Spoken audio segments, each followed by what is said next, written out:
Pronto, eu queria começar por agradecer ao Gonçalo o convite para vir falar aqui de Andronhões, que é uma grande honra para mim. O Gonçalo convidou-me há cerca de um mês, abordou-me e falou-me, pediu-me para falarmos sobre o Andronhão da Serra, aqui assim num webinário. No momento eu contrapus porque parece-me que há um grande problema com a identificação dos andronhões em Portugal, e é um problema já crónico, e agora, pronto, temos um desafio bastante grande, e pareceu-me que seria mais importante, ou que seria bastante importante, falarmos da identificação destas três espécies, que é o andronhão preto, o andronhão pálido e o andronhão da serra, e o Gonçalo concordou de imediato, e pronto, e então estamos aqui neste webinário para falar destas três espécies.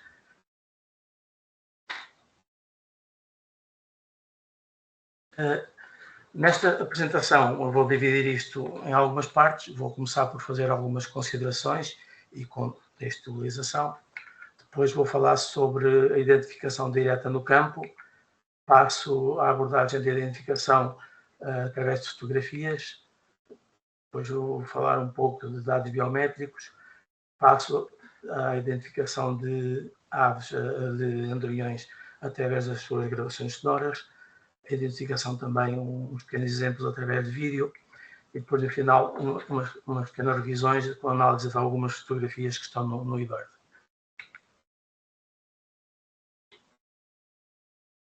Sobre as considerações, tal como o Gonçalo disse, eu sou professor de Educação Física em Vila Pouca da Guiar, e estou aqui desde 1996.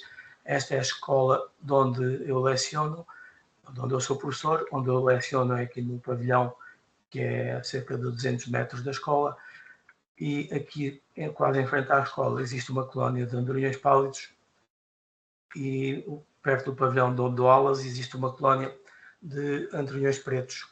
Portanto, isto para mim é um privilégio, porque no período em que eles estão presentes, eu consigo ter estas duas colónias e estar a vê-los em simultâneo, e despertaram-me interesse desde muito cedo, e há muitos anos que é um desafio muito grande para mim a identificação destes andronhões.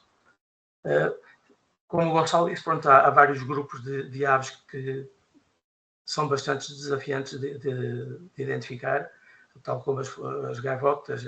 As gaivotas para mim é um problema terrível. Os andronhões tornou-se um bocadinho mais fácil, porque tenho vindo a estudá-los desde há bastante tempo. Em relação aos andronhões, para complicar um pouco, existem uma variabilidade entre indivíduos de cada uma dessas espécies, o que faz com que as características que eles têm se proponham muitas vezes, e se torna muito complexo às vezes, e somos facilmente enganados por um indivíduo que pode ser de uma espécie e parecer outra. Geralmente também não são, as condições de observação não são fáceis, porque é contra a luz e há grandes variações, são mais perto ou mais longe, há vento, não há vento, e mesmo as condições de visualização de imagens também, conforme as obtemos, têm variações que complicam um pouco isto. Portanto, um conselho muito importante a reter é que na identificação dos andronhões convém termos sempre, tentar recolher o máximo de detalhes e ter sempre em apreciação e ponderação o máximo de detalhes de critérios de identificação. Nos slides que eu vou apresentar a seguir, quando aparecer este asteriscozinho vermelho, significa que são aquelas características que eu considero mais importantes como características distintivas para as espécies. O primeiro guia de identificação que eu tive, que depois veio a ser um guia traduzido para português pela FAPAS, mostrava uma distribuição do andronhão preto para todo o território de Portugal continental, e mostrava uma distribuição do andronhão pálido só por uma faixa muito limitada no sul do país.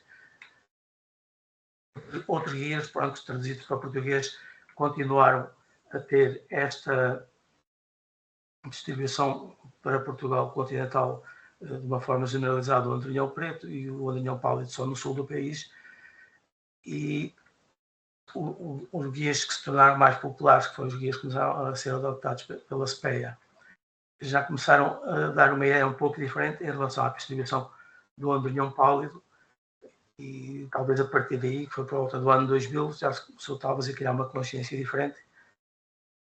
Os dados que eu vou apresentar agora, de seguida, foram extraídos do segundo relatório da campanha de registros de ninhos do Andorinho, que é um relatório que está disponível na internet e que eu aconselho vivamente a quem tiver interesse em aperfeiçoar mais conhecimentos nestas espécies, porque tem alguns artigos muito interessantes e tem muita informação muito interessante. Um dos artigos tem a ver com a história da distribuição do andronhão pálido, e lá podemos ver que já existiam registros, afinal, bem antigos da presença do andronhão pálido, até, principalmente pela faixa litoral, até ao norte do país, e também havia registros em lugares mais interiores do país. Quando foi o Atlas publicado, o primeiro Atlas das aves de nidificam em Portugal, também se começou a perceber que uma distribuição mais alargada do que aquela que era inicialmente conhecida, só no sul do país, e o segundo Atlas já mostra então uma distribuição do andronhão pálido pelo país todo de uma forma mais ou menos generalizada. Com o relatório da campanha de registros de ninhos do Andorinho, que conta já com umas 400 de colaboradores, tem havido um cuidado muito grande na validação dos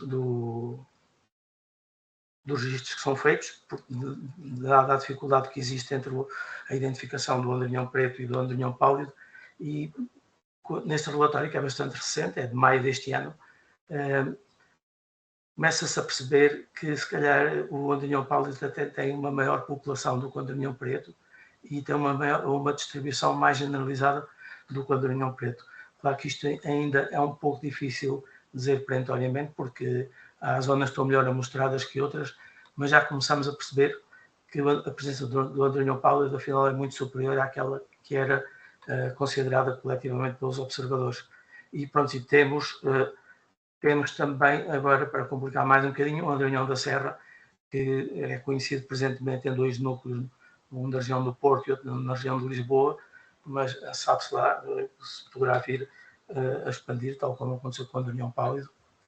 E então, aquilo que existia na memória coletiva dos observadores de dados era, geralmente, quando se viu um andronhão, e era o que se passava comigo, quando viu um andronhão, simplesmente pensava que era um andronhão preto e não pensava em muito mais hipóteses, e só mais ou menos 2000 para cá é que eu comecei a fazer um exercício de tentar identificar, e pronto, dessa altura para cá já podemos começar a pensar que não é sempre um andronhão preto e temos que olhar com mais atenção, e nos dias de hoje temos que pensar no que ainda há uma terceira espécie e, portanto, podemos estar atentos e vir a ter boas surpresas e encontrar noutros locais.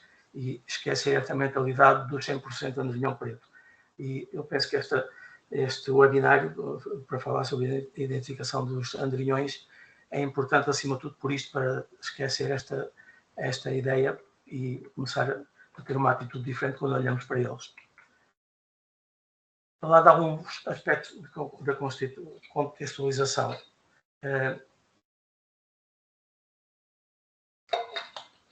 Um aspecto muito importante a considerar é a fenologia. O andronhão preto é aquele que está há menos tempo presente entre nós. A maioria da população do andronhão preto está entre nós nos meses de abril a julho. No sul do país começam a chegar um pouco mais cedo os primeiros indivíduos, durante o mês de março ainda. No mês de agosto e às vezes até na entrada do mês de setembro existem alguns indivíduos que têm a reprodução mais atrasada, mas o grande número de andronhões pretos está entre nós é só do mês de abril a mês de julho, e eles fazem apenas uma postura anual e mal acabam de criar os filhos, vão logo embora. O andronhão pálido já teve um período de presença entre nós bastante maior. Ele costuma fazer 2 posturas anuais, principalmente nas regiões do norte, no centro e sul do país, talvez não seja bem assim, talvez faça só uma postura, mas começa a aparecer em Portugal ainda em fevereiro. O forte do andorinhão pálido em Portugal vai de março até outubro e por vezes até as primeiras semanas de novembro. O andorinhão da serra, pronto, está muito mais localizado, é uma ave que tem só uma parcela que é migratória. A maior parte dos que estão no território de Portugal continental permanecem no inverno. Eles fazem normalmente 3 posturas anuais, portanto já têm comportamentos diferentes e isto é importante porque quando vemos andorinhões até ao mês de março ou a partir do mês de agosto para a frente, é bom começarmos a ter algumas dúvidas que sejam sempre andorinhões pretos, porque na realidade não é o caso. Menos importante do que a fenologia, mas também interessante, é que estas 3 espécies têm uma tolerância diferente às condições meteorológicas adversas. O andorinhão da serra é bastante normal vê-lo a voar com condições de chuva e vento e às vezes até alimentar-se, procurar lugares mais abrigados para se alimentar. E que remédio tem ele, se calhar, em certa medida, porque passa cá todo o ano. O andorinhão pálido é uma espécie também bastante tolerante às condições meteorológicas adversas, não tanto como o andorinhão da serra, mas nota-se que o andorinhão pálido é uma ave um bocadinho menos tolerante às condições meteorológicas adversas e geralmente quando vem períodos de mau tempo ele ou fica dentro do ninho ou afasta-se para bastante longe para se afastar do mau tempo, mas não é muito vulgar ver o andorinhão pálido a voar com condições de muita umidade, de muito vento, muita chuva. Outros aspectos em relação às concentrações é reparar no que é que as aves estão a fazer. Se elas estiverem em alimentação, por exemplo, elas podem estar numa zona úmida, ou no vale de um rio, ou na encosta de uma montanha.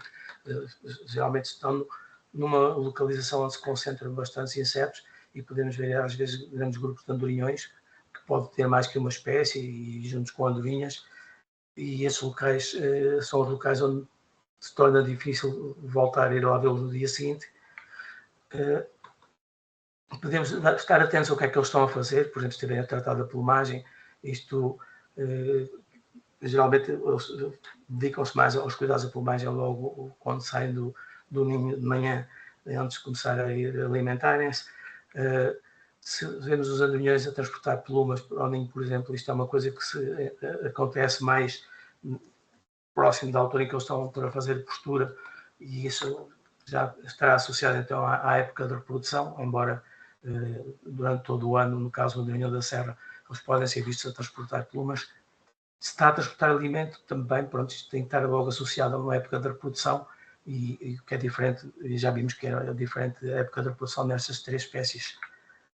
Os locais de onde os observamos, isto é bastante importante porque é uma ajuda para podermos chegar à identificação mais facilmente. Por um lado, o andorinhão preto está mais associado a construções mais antigas, a construções históricas, ou de pedra e casas antigas. O andorinhão pálido é mais versátil e aceita mais facilmente construções mais modernas. Mas quando vemos um bando de andorinhões no início ou no final do dia junto às suas colónias, portanto, há esta associação que pode já dar alguma pista em relação à espécie, mas acima de tudo, depois podemos lá voltar no dia seguinte ou no outro dia, de jeito, se quisermos confirmar a espécie, porque não tínhamos conseguido confirmar da primeira vez. Pronto, na hora do dia,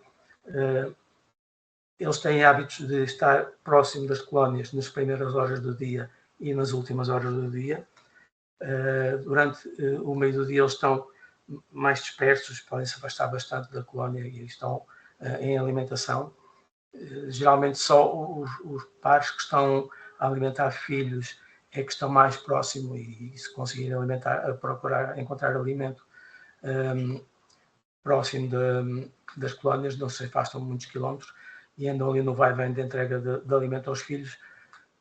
Ao início e ao final do dia, quando vemos aquelas festas e gritarias, geralmente são indivíduos não reprodutores que estão a iniciar a sua atividade reprodutora, pronto, e são casais que se estão a formar, e eu gosto muito de chamar isto as queimas das fitas, pronto, é aquela malta nova dos andorinhões que estão ainda a preparar-se para reproduzir e a tentar encontrar cavidades para reproduzir.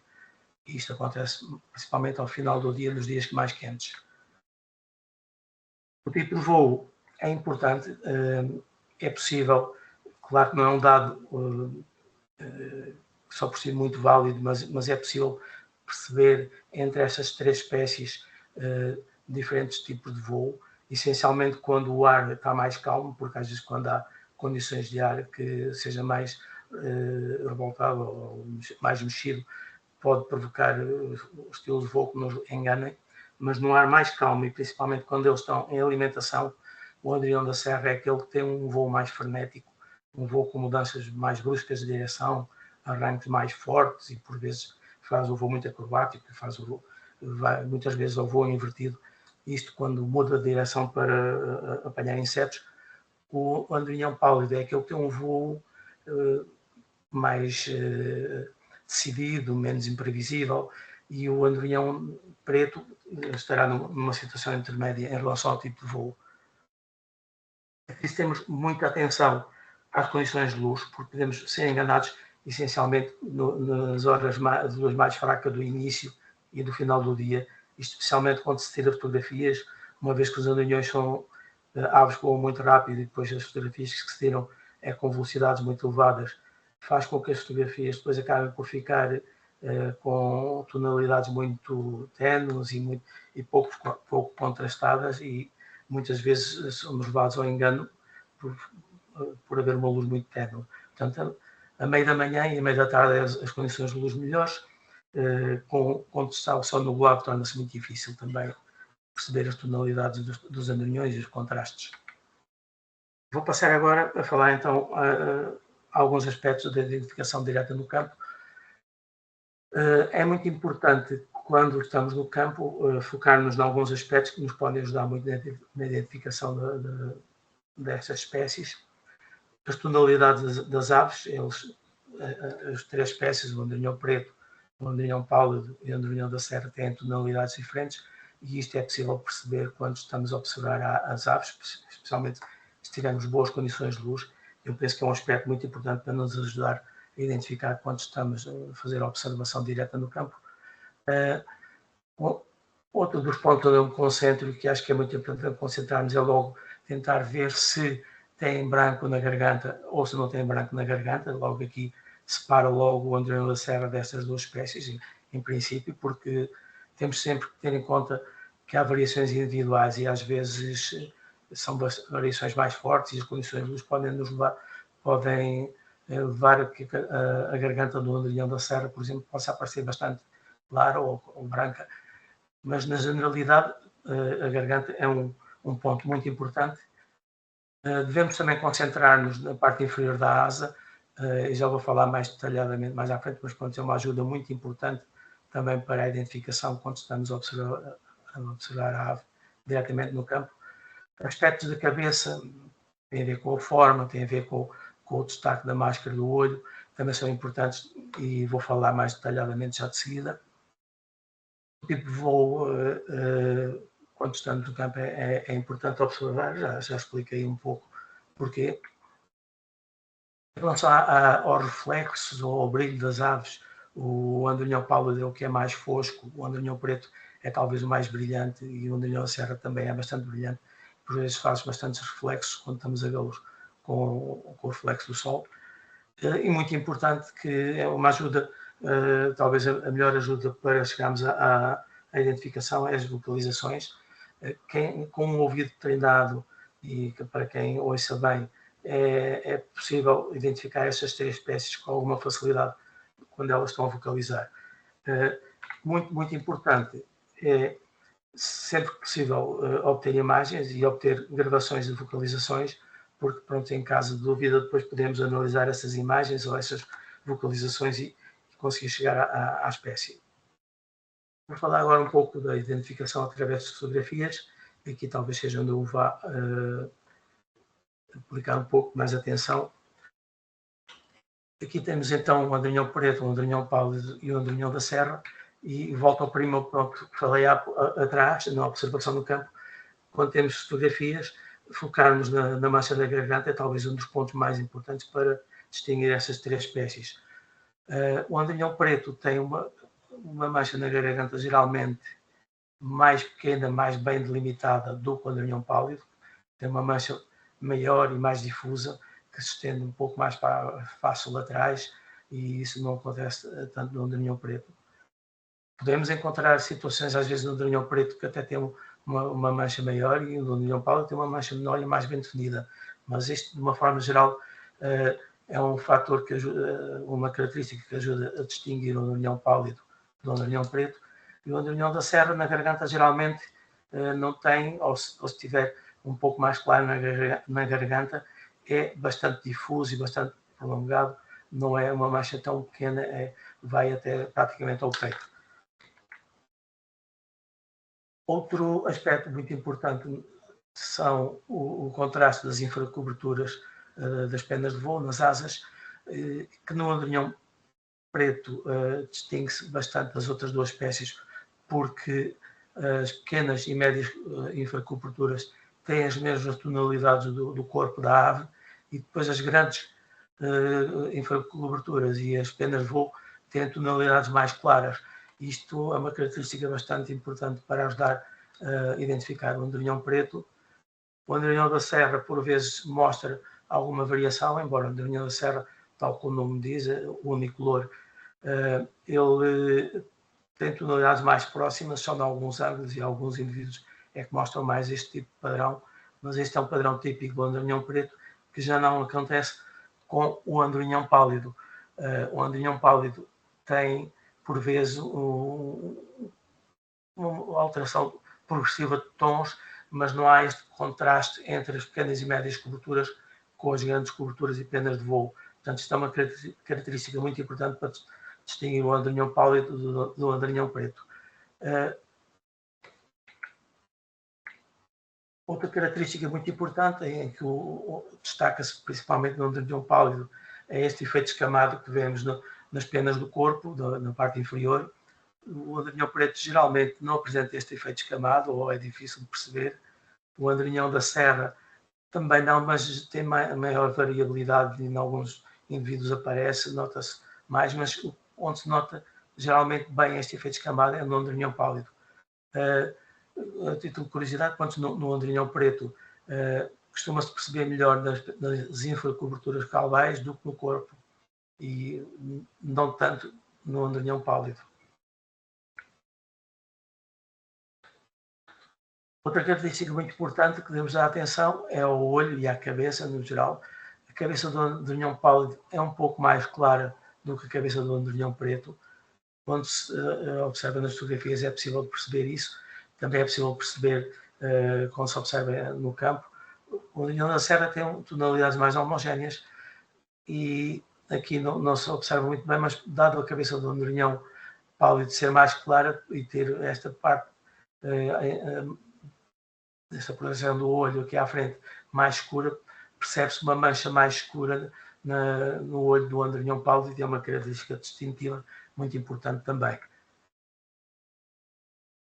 Ainda com bastante importância é que o andrinhão pálido tem as penas mais exteriores, as penas de voo, as primárias mais exteriores, são mais escuras do que as mais interiores e do que as coberturas. E esta é uma característica que só o andrinhão pálido tem, embora em alguns ângulos de luz, às vezes podemos ver no andrinhão preto ou no andrinhão da serra, ficar com a sensação que é mais escuro, e isto tem a ver com a incidência de luz, mas quando a luz está incide de forma homogénea, esta é uma característica exclusiva do andrinhão pálido. Mais escuro nas extremidades, mais claro nas primárias mais interiores. Uma característica um pouco menos importante, mas que se nota um pouco, é que o andrinhão pálido é aquele que é, digamos, mais opaco, e o andrinhão preto e o da serra mostram ser um pouco mais translúcidos, em especial o andrinhão da serra. Mas isto é muito difícil de avaliar, também varia muito com as condições de luz. Com novas fotografias, só para reforçar um pouco mais alguns pontos, o brilho que eu tinha falado atrás, o andrinhão preto é aquele que é mais brilhante quando reflete luz solar. O andrinhão da serra também é um pouco menos que o andrinhão preto, e isso já é uma coisa que se observa muito pouco no andrinhão pálido. Esta característica agora da mancha da garganta é só um reforço, pronto, já foi falado atrás, mas conseguimos ver nestas fotografias diferentes a diferença que se encontra entre as três espécies. O contraste das pequenas e médias coberturas com as grandes coberturas que acontece no andarilhão pálido, voltamos a ver aqui nestes indivíduos, voltamos a ver que é mais claro na parte interior do que nas penas mais exteriores, o que não vemos tanto no andarilhão preto como no andarilhão da serra. E só também mais um detalhe em relação ao efeito escamado. Isto acontece porque, principalmente no andarilhão pálido, percebe-se que as penas de cobre o corpo têm uma base mais clara, depois tem uma parte mais escura e nas extremidades tem uma orla branca ou castanho claro. Isto é uma característica do andarilhão pálido que não se observa no andarilhão preto. Por vezes observa-se no andarilhão da serra, mas é uma característica normal no andarilhão pálido. Dos andarilhões numa vista superior, voltamos a perceber aqui no andarilhão preto a cabeça mais clara, onde se destaca a máscara escura que envolve o olho. Esta é uma característica muito importante para distinguir o andarilhão pálido. A extremidade da asa do andarilhão pálido mais escuro, nem sempre as fotografias têm este contraste que tem a fotografia que é do exemplo, por vezes é difícil perceber, mas esta é uma característica do andarilhão pálido, enquanto que o andarilhão preto e o andarilhão da serra têm tonalidades mais homogéneas, acima de tudo o andarilhão da serra. O andarilhão preto tem a testa um pouco mais clara, nunca é tão clara até lá atrás à nuca, como chega a ser no andarilhão pálido, que é mais claro na testa. O andarilhão da serra geralmente não mostra a testa mais clara, só às vezes com alguns reflexos de luz. E pronto, percebemos que o andarilhão preto e o andarilhão da serra são aqueles que mostram-se mais brilhantes do que o andarilhão pálido. E o andarilhão pálido, pronto, de uma forma geral, um pouco mais contrastado. Um último slide em que vamos ver mais alguns detalhes, aqui mais vocacionado para olharmos para a forma da cabeça e para a garganta destas aves. Portanto, vemos aqui, por exemplo, neste caso, este andarilhão preto tem uma mancha da garganta muito pequenina, muito bem definida, este tem um pouco maior, portanto, isto mostra a variabilidade. O andarilhão pálido é aquele que tem uma cabeça mais achatada, com uma maior distância entre os olhos, e o andarilhão da serra percebe-se que tem uma cabeça mais pequena, mais arredondada, com um pescoço mais curto e o bico também um pouco mais curto. Claro que isto nem sempre é fácil de avaliar e também não é uma característica distintiva que valha só por si. Estamos aqui só por uma abordagem aos andarilhões quando são juvenis. Eles geralmente, quando saem do ninho, são difíceis de observar em voo porque deslocam-se, no caso do andarilhão preto e do andarilhão pálido, deslocam-se logo para longe das colónias e geralmente deslocam-se logo para sul. O que vemos nestas três espécies, pronto, é que dá para distinguir que eles têm tonalidades diferentes, o andarilhão preto, o pálido e o andarilhão da serra, mas o que se destaca mais é que entre elas, quando eles são juvenis, eles têm estas orlas brancas nas penas de voo e das coberturas e também nos ombros e na testa, e aquele que apresenta maiores contrastes é o andarilhão preto. O andarilhão pálido é menos contrastado e menos ainda é o andarilhão da serra. Portanto, o juvenil da andarilhão da serra é aquele que mais se assemelha com o adulto e o juvenil da andarilhão preto é aquele que menos se assemelha com o adulto. Essas franjas gastam-se passado pouco tempo depois da ave sair do ninho, passado dias ou semanas já estão desgastas e já é difícil depois observar nas aves. Vamos falar só um pouco de dados biométricos. Deixo aqui uma tabela resumo em que destaco alguns aspectos em relação ao andarilhão preto, andarilhão pálido e andarilhão da serra, onde se destaca maior diferença no andarilhão da serra tem a ver com o peso médio desta ave, que anda pelas 22 gramas, enquanto que o andarilhão preto e o andarilhão pálido anda pelas 41 a 42 gramas. Portanto, isso mostra que o andarilhão da serra tem quase pouco mais do que metade do peso destes, do pálido e do preto, e é onde se percebe a maior diferença de tamanho no andarilhão da serra, é no corpo, em relação às dimensões do comprimento e da envergadura. O andarilhão da serra é 12 a 14% mais pequeno, portanto é muito mais difícil perceber nestas dimensões, embora ele seja um pouco mais pequeno, e às vezes em comparação direta consegue-se perceber, mas através do tamanho do corpo, muitas vezes aparenta ser mais guio, mas ele tem um corpo mais pequeno e percebe-se quando conseguimos observá-lo de perto em boas condições. A defecação da cauda, eu não falei antes e não considero que seja muito importante. É um detalhe que é apontado como uma característica distintiva para o andarilhão da serra, mas na verdade é muito difícil avaliar isto, quer seja na observação direta, quer seja através de fotografias. Proporcionalmente, o andarilhão da serra tem de facto a cauda mais profundamente bifurcada e um bocadinho mais longa, mas é muito difícil de apreciar este detalhe.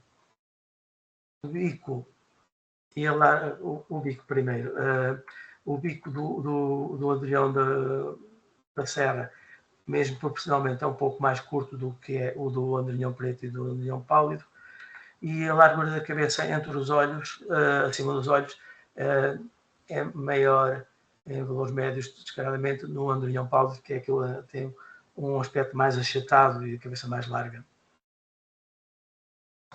Um detalhe aqui também só em relação às proporções. Aqui eu fiz este esquema, esta ilustração, a partir de fotografias que foram cuidadosamente selecionadas, em que as aves estavam numa posição mais idêntica possível e mais perpendicular possível. E o que podemos destacar é que, na realidade, pronto, existe uma grande semelhança entre as três espécies e que é muito difícil, só pela silhueta, conseguir identificá-las. Algumas coisas que aparecem na literatura dizem que o andarilhão da serra tem a asa mais estreita, o que não é verdade. Através das medições das primárias, quem tem proporcionalmente as penas as asas mais guias é o andarilhão preto. O andarilhão pálido tem esta parte da mão onde está a P4, P5, P6, são proporcionalmente um bocadinho mais longas do que as do andarilhão preto. Portanto, o andarilhão pálido tem aqui uma parte um pouco mais larga da asa, e o andarilhão da serra, proporcionalmente, tem desde a P5 à P10, tem a asa, as penas proporcionalmente um bocadinho mais compridas do que estas duas espécies. Portanto, tem esta parte mais interna da asa um pouco mais larga. Mas isto é muito difícil de avaliar, é apenas para referir que é assim. Falar agora um pouco da identificação através de gravações sonoras. Eu tinha pensado em colocar aqui algumas vocalizações. Na experiência que fiz não estava a resultar muito bem porque o som interrompia, e então vou passar à visualização através dos sonogramas. Seja como for, acho que é muito importante treinar e observar através de sonogramas que estão na internet, através do eBird, por exemplo, em que podemos escutar e observar os sonogramas. Existe uma grande variedade de vocalizações, existe uma grande variedade mesmo nos gritos, que é esta vocalização típica que chamamos e que está representada nestes sonogramas. Em cima temos o andarilhão preto, ao meio temos o andarilhão pálido e em baixo temos o andarilhão da serra. Portanto, só olhando para o esquema gráfico dos sonogramas, dá para perceber logo que existem diferenças claras nestas três espécies. O andarilhão preto, que tem o nome onomatopia, que dá o nome de zilro ou zirro. Aqui no norte, as pessoas mais antigas chamam-lhe por estes nomes, Eu acho muito interessante porque dá para identificar bem pela sua vocalização é que eles fazem um ziro, e portanto é este trinado final que faz o r final que se percebe bem no andorinhão preto. Portanto, quando escutamos um andorinhão e ouvindo este r final, é uma das características importantes para perceber que o andorinhão preto ele tem na sua vocalização, pronto, uma fase ascendente, torna-se mais agudo na fase intermédia e depois volta a ter uma fase descendente em que volta a ser um pouco mais grave o som e tem uma fase, um trinado nesta fase descendente que se consegue perceber bem ao ouvido humano. Não se percebe tão bem este trinado no andorinhão pálido, no andorinhão da serra percebe-se um pouco melhor. O andorinhão pálido tem uma vocalização que não é tão aguda como o andorinhão preto, enquanto que o andorinhão preto geralmente anda acima dos 5.000 Hz, embora isso possa variar mesmo no próprio indivíduo, conforme o grau de excitabilidade. O andorinhão pálido situa as suas vocalizações geralmente mais à volta dos 5.000 Hz. É uma vocalização que tem entra mais bruscamente do que o andorinhão preto e depois tem uma fase intermédia com diminuição de frequência e de intensidade. É um som menos estridente e mais áspero e depois tem ao longo da vocalização tem um tom que vai sendo ligeiramente descendente e dissilábico, tem duas partes, o que não acontece com o andorinhão preto. Muitas vezes a análise de sonogramas leva a um erro quando só está gravado ou há várias aves e parece esta parte inicial da vocalização do andorinhão preto com mais intensidade e não percebemos esta parte final e então confundimos com a curva do andorinhão preto e este é um erro bastante fácil de acontecer. O andorinhão da serra tem uma vocalização mais aguda e mais prolongada e também é descendente ao longo da vocalização com depois um aumento de intensidade muitas vezes nesta parte final. Aqui, como vêem, é possível distinguir os machos das fêmeas neste trinado final. Isto foi descoberto inicialmente no andorinhão preto, em que se percebe que este trinado mais afastado e mais forte é da fêmea e este trinado, uma frequência mais rápida, é do macho. Acontece o mesmo no andorinhão pálido, é mais difícil perceber, só com boas gravações. No andorinhão da serra volta a ser um pouco mais fácil perceber a diferença entre o macho e a fêmea.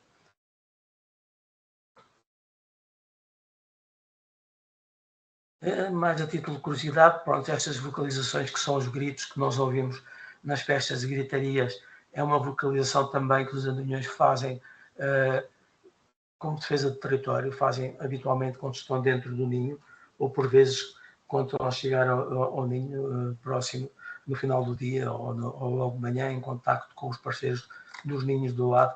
Mas é os duetos é uma vocalização muito curiosa porque eu penso que em Portugal são as únicas espécies que emitem duetos, são apenas os andorinhões e não há mais nenhuma espécie que faça isso. Pronto, e é uma vocalização em que macho e fêmea vocalizam de forma seguida, quase sobreposta, e que por vezes parece só uma vocalização.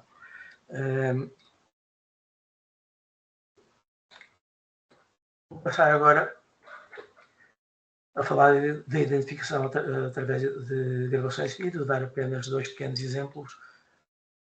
Este vídeo eu estava à procura de um vídeo para exemplificar e o Vasco Cruz do Projeto Andorinho enviou-me este vídeo antes de ontem e calhou a jeito porque são vídeos feitos com smartphones, mas que a gente pensa que não consegue ajudar a identificar a espécie, mas tem alguns detalhes que permitem identificar.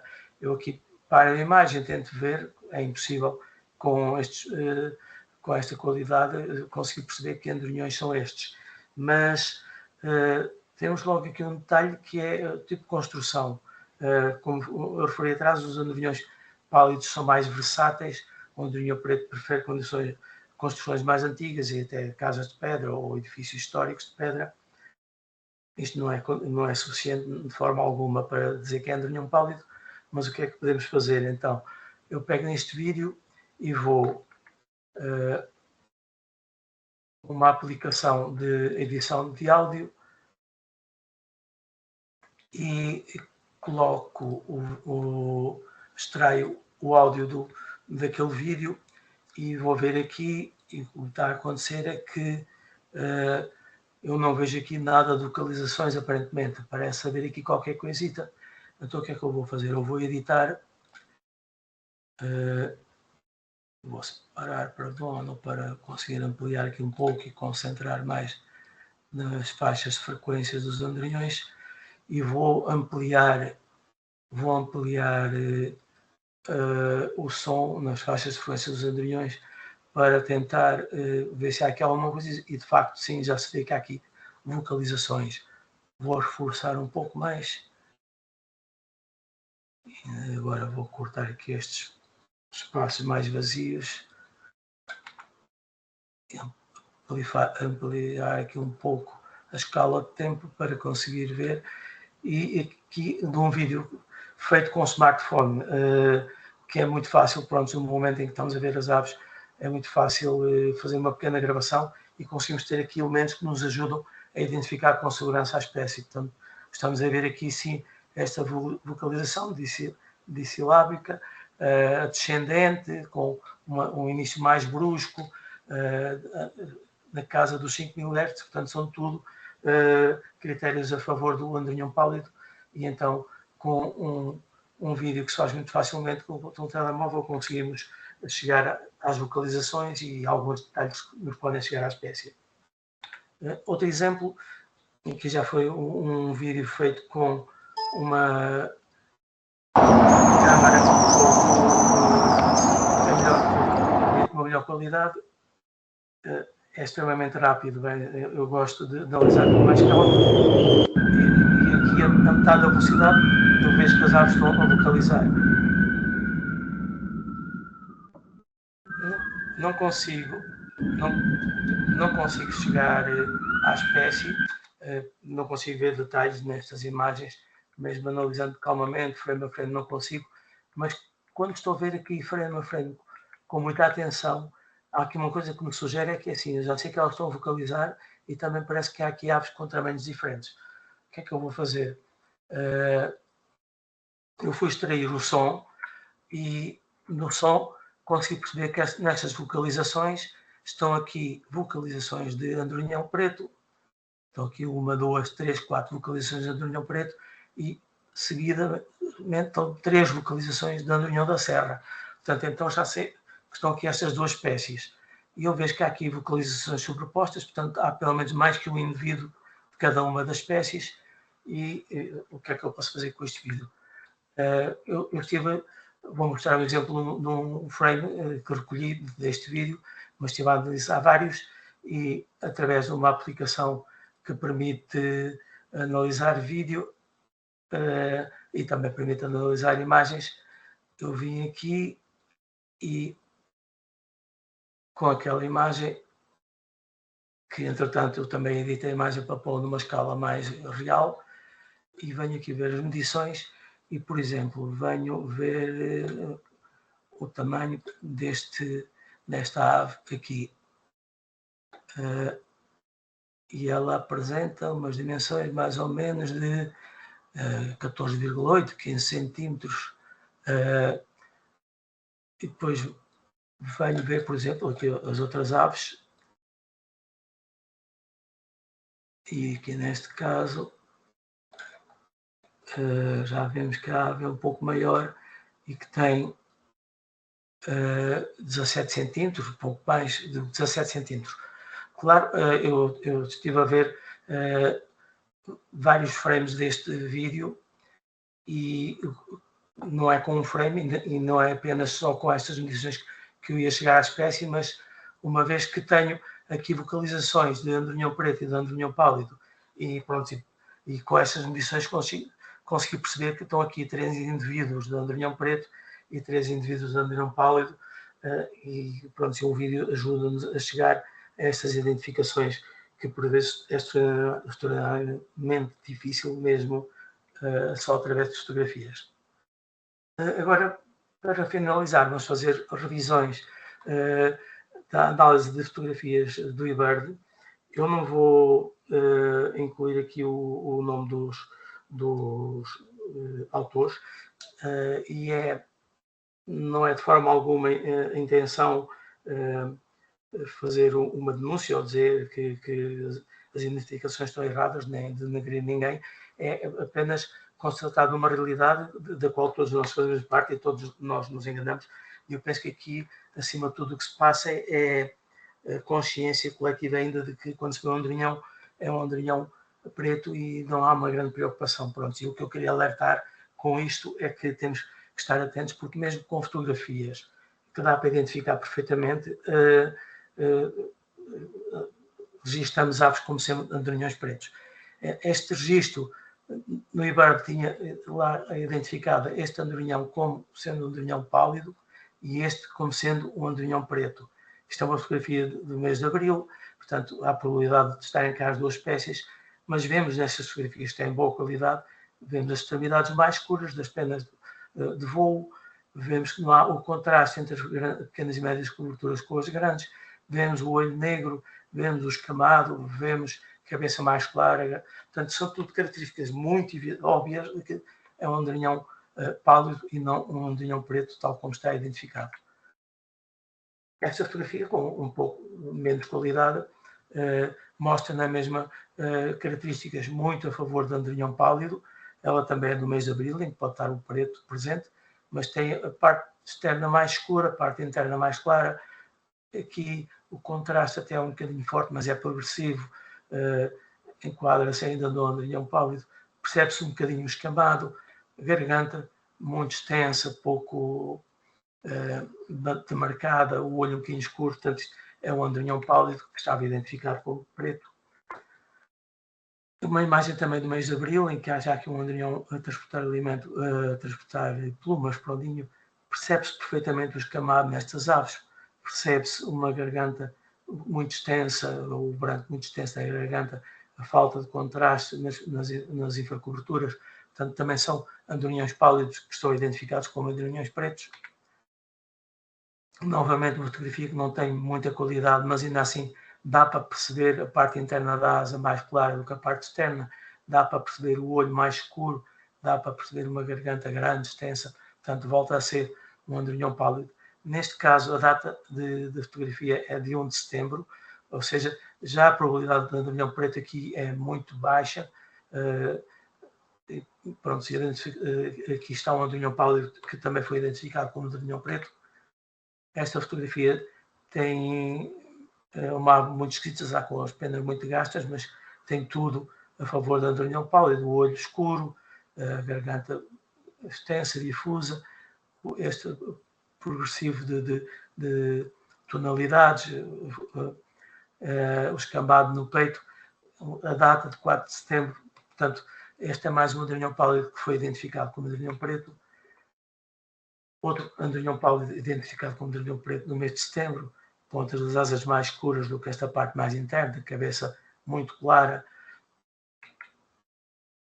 Ainda também uma fotografia que não dá para ver muitos detalhes, mas dá para ver parte externa mais escura, parte interna mais clara, o olho um pouco mais escuro, a data de 9 de setembro, tudo isto é sugestivo para um andorinhão pálido e não um andorinhão preto. Esta fotografia não dá para ver muitos pormenores, para além da parte interna da asa, porque aqui está igualmente bem iluminado com a parte externa ser mais clara, portanto isto é característica do andorinhão pálido. De resto não há assim pontos muito fortes. Há também aqui um pouco contraste entre as grandes coberturas com as pequenas e médias, embora pareça ter algum. Outra fotografia também do andorinhão pálido, que foi identificado como andorinhão preto. Aqui conseguimos apenas perceber as tonalidades mais escuras nas penas mais exteriores, a mancha escura no olho, a garganta, uma vez que a ave está a transportar alimento, às vezes pode induzir-nos em erro, mas trata-se de um andorinhão pálido também. E aqui, já em finais de setembro, conseguimos também perceber alguns detalhes, como falta de contraste, a cabeça mais clara, a mancha larga. Portanto, isto são tudo espécies que foram identificadas e como andorinhão pálido, peço perdão, como andorinhão preto, e na verdade são andorinhões pálidos, pronto, e com tudo isto o que eu quero apenas é sensibilizar para que quando fotografamos comecemos a ter mais atenção, e eu analiso muito listas do eBird que tenham andorinhões, e especialmente no mês de setembro eu tenho a ideia que o erro de identificação em que são colocados como andorinhões pretos é muito superior a 90%. Na verdade são andorinhões pálidos e não andorinhões pretos. E com isto queria deixar aqui um desafio, era treinarmos a identificação dos andorinhões para mudarmos um pouco este problema que tem existido de privilegiarmos sempre os registros para andorinhão preto, começar a detectar colónias também e colaborar com os registros para a campanha de registro do andorinho. Isto é um desafio que eu vos fazia, porque eu no início pensava que o Gonçalo fosse dizer, mas eu colaboro também com o projeto Andorinho, que é um projeto de conservação e de estudo de andorinhas e andorinhões, e este desafio que eu faço é que também colaborem com este projeto para que se possa continuar a melhorar a informação que temos sobre essas espécies. De nossa parte, podemos ajudar na identificação, em casos de dúvidas, podem contactar o Andorinho e nós faremos todos o esforço no que esteja ao nosso alcance, e também poderemos continuar a trabalhar na produção de conhecimento e de disponibilização de melhor informação e também na conservação destas aves. Portanto, o desafio que faço é que visitem o site do Andorinho e colaborem com este projeto. E pronto, e vou terminar. Fica neste último slide aqui uma série de referências que têm mais detalhes de interesse para quem queira aprofundar mais a questão da identificação dos andorinhões. O relatório que está aqui em quarto lugar, o segundo relatório da campanha de registros do andorinho, eu aconselho vivamente a consultarem para quem tiver interesse neste tema, porque eu penso que está muito bom e muito interessante. E pronto, vou terminar por aqui, vou parar a partilha e estou disponível para questões que queiram colocar.